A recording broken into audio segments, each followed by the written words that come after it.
এবারে ঈদ বাজারের খবর সৌজন্যে নিওর।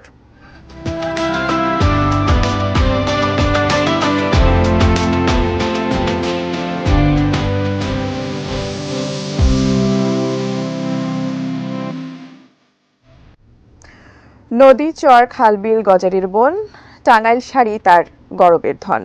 টাঙ্গাইল শাড়ির আকর্ষণ আবহমানকালের। সাজ পোশাকে পরিবর্তন এলেও বাঙালি নারীর পছন্দের তালিকার শীর্ষে টাঙ্গাইল শাড়ি।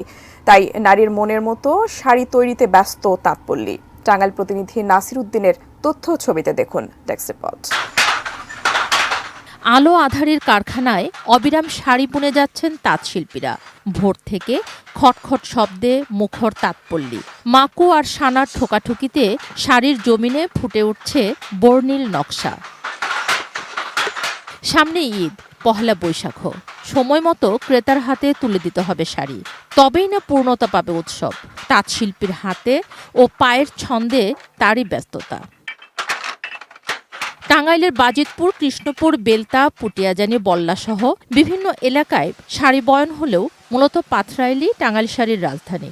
ব্যবসায়ীরা জানান, এবার ঈদে বেশ কিছু নতুন নকশা আনা হয়েছে টাঙ্গাইল শাড়িতে। টাঙ্গাইল শাড়ির নতুনত্বের মধ্যে কোটকির একটা ডিজাইন এনেছি। আমরা হাফ সিল্কের উপরে টাঙ্গাইলের জামদানি করেছি। নতুন নতুন নকশার শাড়ি আসছে বাজারে, তবে গরমে আরামদায়ক শাড়ি বেশি বিক্রি হচ্ছে। বাংলাদেশে যত শাড়ি থাকুক, টাঙ্গাইলের শাড়ির মতো কোয়ালিটি এত ভালো মনে হয় না, অনেক আরামদায়ক। টাঙ্গাইলের শাড়ি হচ্ছে আমাদের গর্ব। এটার পরতে আরামদায়ক যেটা বললাম সেটাও, প্লাস দামেও খুব একটা বেশি না। বাংলাদেশের সংস্কৃতির অবিচ্ছেদ্য অঙ্গ ঐতিহ্যবাহী টাঙ্গাইল শাড়ির জিআই সত্ত্ব ভারতও দাবি করায় ক্ষুব্ধ তাঁতিরা।